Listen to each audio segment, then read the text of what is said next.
भाई यार Valentine day क्यों मनाया जाता है? जवाब सुने जरा। वैलेंटाइन डे क्यों मनाया जाता है?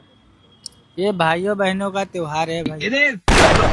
यार इनका जवाब बिल्कुल सही है। राखी पे लड़कियां लड़कों को राखी बांधती है और वैलेंटाइन डे पे लड़के। इसमें इसकी कोई गलती नहीं है, भाई ने गरीबी देखी है। वैलेंटाइन डे क्यों मनाया जाता है?